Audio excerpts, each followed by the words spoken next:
The World Cup and kidney stones? You'd think they have absolutely nothing to do with each other. But let's be real, when you're glued to the matches, isn't beer, barbecue, seafood, and snacks always within arm's reach? Do you skip drinking water and even hold in your pee just to not miss a single play? In today's video, you'll see exactly how these tiny stones form, grow, and wreak havoc on your body. Don't click away, stick around, and by the end, you'll know exactly how to steer clear of them. Think of your kidneys as a high-precision filter. Every single day, they process roughly 200 liters of blood. They carefully hold on to all the nutrients your body needs, while filtering out metabolic waste, excess water, and extra electrolytes, all of which get turned into urine and flushed out of your system. When minerals and salts in your urine become so concentrated, they reach saturation point, especially when you're not drinking enough water and producing too little urine. These substances stick together, clump up, and gradually build up on the inner lining of your kidneys, forming tiny crystals. Over time, these crystals keep attracting calcium, oxalate, and other compounds from your urine, growing larger and harder. What was once a smooth, soft kidney cavity ends up with hard, solid masses growing inside. That's what we call kidney stones. In the very early stages, stones are still tiny.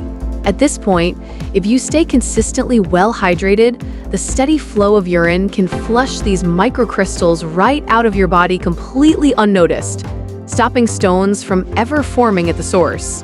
Hot summer weather increases sweating and reduces physical activity, concentrating urine and making summer the peak season for kidney stones.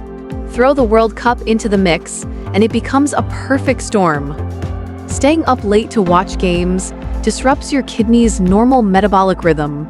The classic game day beer and barbecue combo is loaded with purines, sending uric acid levels skyrocketing. And alcohol directly suppresses kidney tubules' uric acid excretion, making it the perfect catalyst for uric acid stones.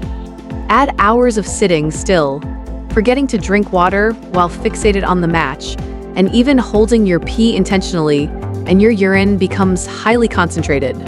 Salts and minerals clump and crystallize much faster, causing stones to grow bigger and bigger.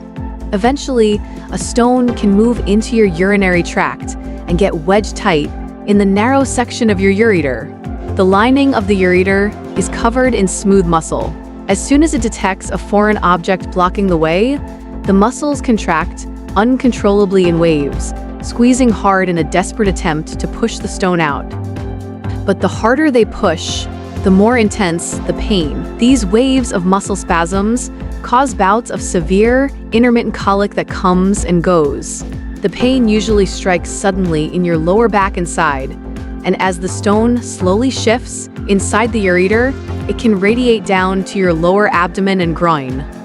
So if you experience sudden, severe pain in your back or abdomen, or notice blood in your urine, see a urologist immediately.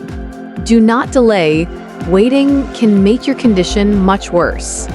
So how do you enjoy the World Cup to the fullest without your body paying the price? Here are a few small but critical tips to keep in mind.